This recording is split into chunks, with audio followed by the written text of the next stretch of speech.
Beware the Ides of March. He is a dreamer. Let us leave him. Pass. Will you go see the order of the course? Not I. I pray you, do. I am not gamesome. I do lack some part of that quick spirit that is in Antony. Let me not hinder, Cassius. Your desires I'll leave you. Brutus, I do observe you now of late. I have not from your eyes that gentleness and show of love as I wont to have. You bear too stubborn and too strange a hand over your friend that loves you. Cassius, be not deceived if I have veiled my look. I turn the trouble of my countenance merely upon myself. Vexed am I, of late, with passions of some difference, conceptions only proper to myself, which give some soil perhaps to my behaviours. But let not therefore, my good friends, be grieved, among which number, Cassius, be you one, nor construe any further my neglect than that poor Brutus, with himself at war, forgets to show of love to other men. Then, Brutus, I have much mistook your passion, by means whereof this breast of mine hath buried thoughts of great value worthy cognitions.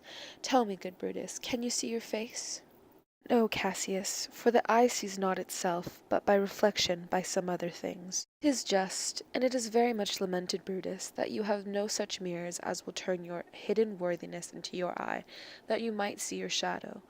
I have heard where many of the best respect in Rome, except immortal Caesar, speaking of Brutus, and groaning underneath the age's yoke, have wished that noble Brutus had his eyes.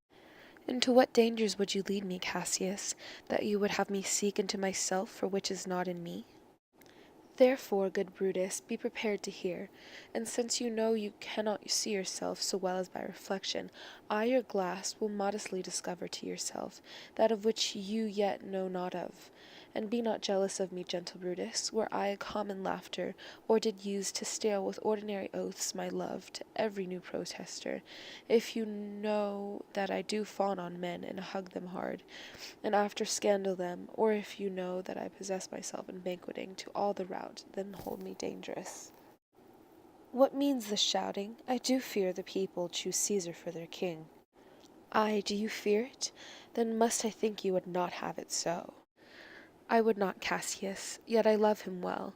And wherefore do you hold me here so long? What is it that you would impart on me? If it be aught toward the general good, set honour in one eye, and death of the other. And I will look on both indifferently, for let the gods so speed me I love the name of honour more than I fear death. I know that virtue to be in you, Brutus, as well as I do know your outward favour. Well, honour is the subject of my story.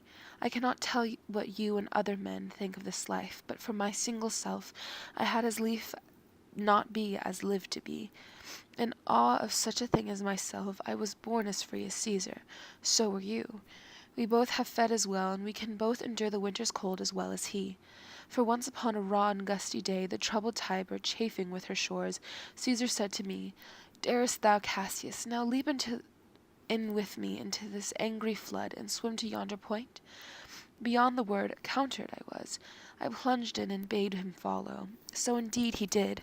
The torrent roared, and we did buffet it, with lusty sinews throwing it aside, and stemming it with hearts of controversy.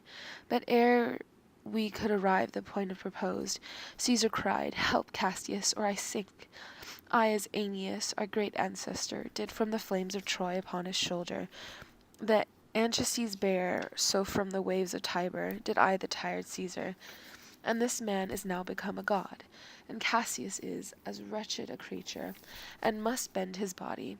If Caesar carelessly but not on him, he had a fever when he was in Spain, and when the fit was on him I did mark how he did shake.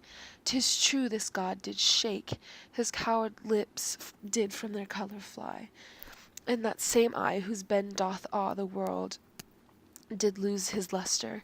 I did hear him groan, aye, and that tongue of his that bade the Romans mark him and write his speeches in their books. Alas, it cried, give me some drink, Titinius, as a sick girl. Ye gods, it doth amaze me. A man of such a feeble temper could so get the start of a majestic world and bear the palm alone. Another general shout. I do believe that these applauses are for some new honours that are heaped on Caesar. Why, man, he doth betride the narrow world, like Colossus, and we petty men walk under his huge legs and peep about to find ourselves dishonorable graves. Men at some time are masters of their fates. The fault, dear Brutus, is not in our stars, but in ourselves, that we are the underlings. Brutus and Caesar, what should be in that Caesar? Why should that name be sounded more than yours? Write them together. Yours is a fair name. Sound them. It doth become the mouth as well. Weigh them. It is heavy. Conjure with them. Brutus will start a spirit as soon as Caesar. Now in the names of all the gods at once, upon what meat doth this our Caesar feed? That he is grown so great? Age, thou art shamed. Rome, thou hast lost the breed of noble bloods. One went there by an age since the great flood, but it was famed with more than with one man. When could they say till now that talked of Rome, that her wide walks encompassed but one man?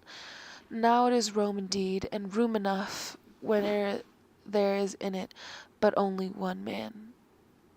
Oh, you and I have heard of our fathers say, there was a Brutus once that would have brooked the eternal devil to keep his state in Rome as easily as a king.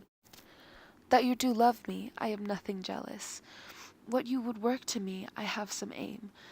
How I have thought of this, and for these times I shall recount hereafter. For this present I would not, so with love I might entreat you, be any further moved. What you have said I will consider, what you have to say I will with patience hear, and find a time, both meet here and answer such high things. Till then, my noble friend, chew upon this. Brutus be rather a villager than repute himself a son of Rome, under these hard conditions as this time is like to lay upon us.